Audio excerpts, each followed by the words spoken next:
Today we're talking about museums, specifically some of the cursed items housed within them that were wrongfully taken, which can be said about a lot of museums. I'm your host James, and these are the top 10 cursed items museums stole from ancient tribes. And we're starting off the list with the Vigango Statues. Vigango statues are sacred wooden sculptures created by the Mijikenda people of Kenya, made not just to honor the dead, but are also said to hold the spirit of the deceased within them. They're an essential part of the burial rituals within the Mijikenda community, and one of the most important rules about these statues is that they cannot, under any circumstances, be moved from where they were erected. If this happens, it's a bad omen for the tribe. Droughts, premature deaths, the list goes on. This is because removing these memorial markers disrupts the spiritual harmony between the living and the dead, leading to a curse. The worst part about this is that it's not affecting the individual thieves or buyers, but the entire tribe or community from which these statues were taken. Some of these statues have found their way into the art market. They're often sold to collectors or displayed in museums,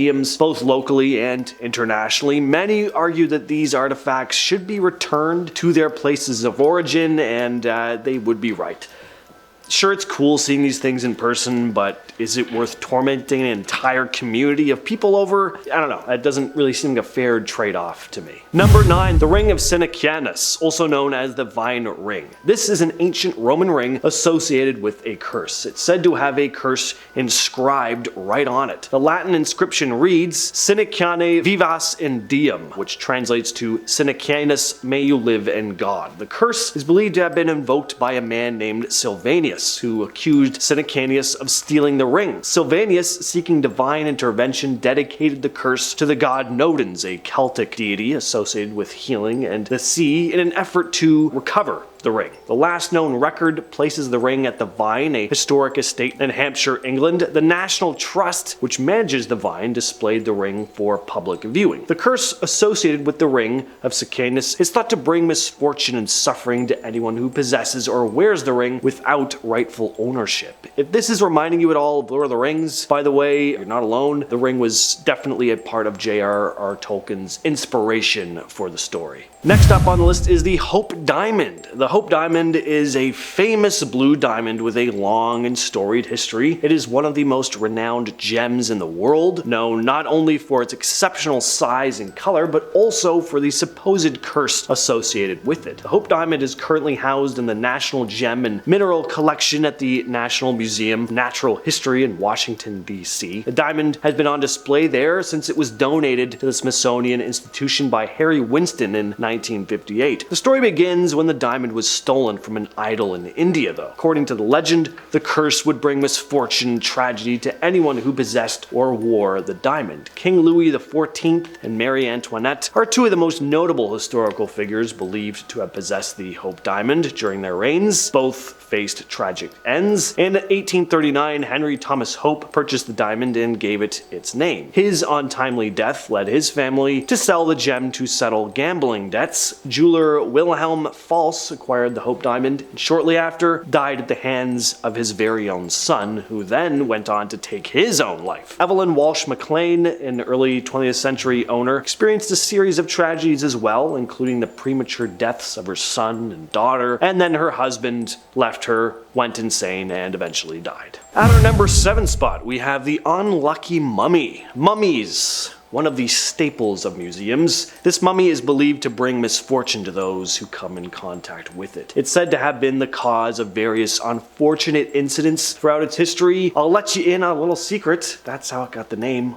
Unlucky Mummy. It was excavated from a tomb in Thebes during the 19th century, and because the tomb was fiddled with, disturbing the mummy's final resting place, often considered a taboo in ancient Egyptian culture. Really, it's probably taboo to mess with anyone's tomb, I think. But anyway, a curse was said to be unleashed. Individuals who were associated with the excavation or possession of the unlucky mummy have experienced a series of unfortunate events, like dying, There have also been accidents and financial ruin, which this mummy was said to be responsible for. The mummy has been on display in the British Museum since 1889. Number 6. The Woman from Lemb. The Woman from Lemb is an archaeological artifact, a small limestone statue representing a woman. The story goes that it will bring misfortune and death to those who possess it. The Woman from Lemb is believed to have originated from a burial site in Lemb, Cyprus, dating back to around 3500 BC. The origins of this thing are pretty murky, which just makes it even more mysterious and eerie. It's currently on display in the Royal Scottish Museum in Edinburgh. The curse is said to affect those who come into contact with the statuette, leading to a series of unfortunate events, including illness and death. And just like with any ancient cursed object, the bad stuff started happening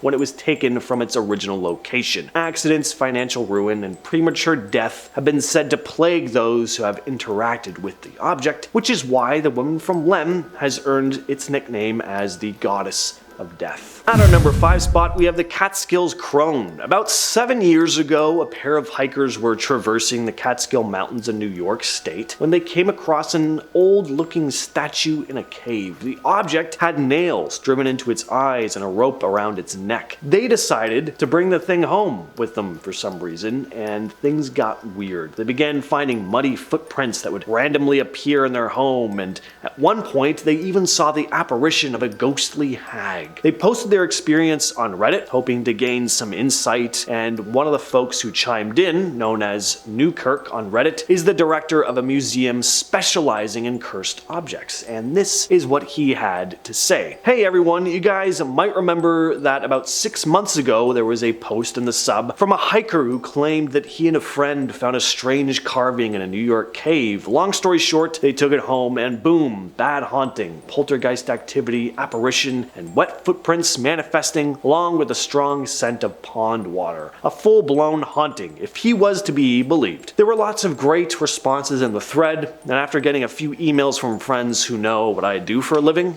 I logged in and threw my 2 cents into the ring. I'm the director of a paranormal and occult museum based out of Cincinnati, and he ended up sending the item to me. Half a year later, I can say with a good amount of certainty that the carving, which we've nicknamed the Crone, is definitely haunted. I don't say things like that lightly, but within hours of the object arriving at my office, I'm fairly certain it pulled Jesus off a crucifix hanging on the wall, was the cause of phantom knocks, wet footprints on my couch, and we even caught it moving with a motion-activated camera. The last straw was when it tried to drop a television on my head. Next up is the Khoinoor Diamond. This is a highly famous diamond with a long and storied history. Originally mined in India, the diamond has changed hands multiple times over centuries. Right now, the Khoinoor Diamond is part of the British Crown Jewels and is set in the front of the Queen Mother's crown. It's on display in the Tower of London. There are tons of tales of the bad stuff that's happened to those who have had this diamond in their possession, specifically men. The diamond brings misfortune to male owners while bringing good fortune to female owners. It was in possession of various rulers, including the Mughals, the Persian rulers, and the Sikh Maharajas, before being seized by the British East India Company in the mid-19th century. The Khoinoor was presented to Queen Victoria in 1850, and since then, it's been part of the British Crown Jewels. And number 3 are the Maori warrior masks. Maori warrior masks, originating from the indigenous Maori people of New Zealand, are traditional artifacts that hold cultural and spiritual significance. These masks were created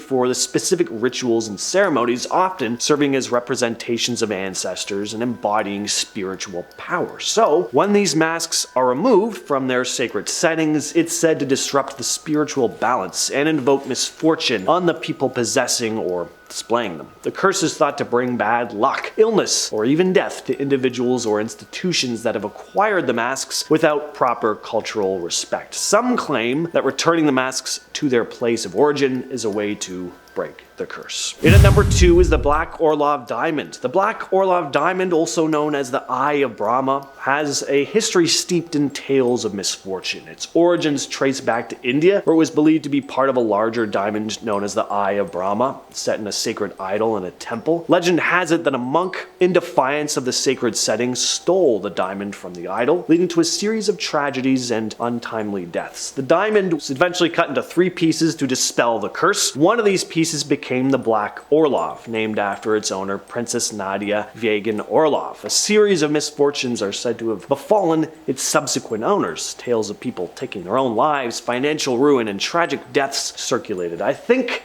what I've learned from this list is that diamonds are bad, okay? Finally though, we have the cursed Assyrian Stele. This is an ancient artifact that was split into two pieces. One piece was found in 1879 in Syria and now sits in the British Museum. The other went to the Bonhams auction house in London. The British Museum had an opportunity to purchase the other half in 2014, but they decided against it. This lower half, which was up at auction, didn't have a whole lot of information behind it. It wasn't said how the Stele left Syria, just that it had been gifted from father to son in the 1960s. So this led to some speculation that the artifact may have been taken illegally from its home country. I wonder if that's true. There's also a curse inscribed onto the Stele, which may have also been a factor in not wanting to unite the two halves. The inscription, translated to English, reads, "Whoever discards this image from the presence of Salmanu puts it into another place, whether he throws it into water or covers it with earth or brings and places it into a taboo house where it is inaccessible. May the god Salmanu, the great lord, overthrow his sovereignty. May his name and his seed disappear in the land. May he live in a contingent together with the slave woman of his land." With all that said, I've been your host James, and I'll catch you, yes you specifically, in the next video.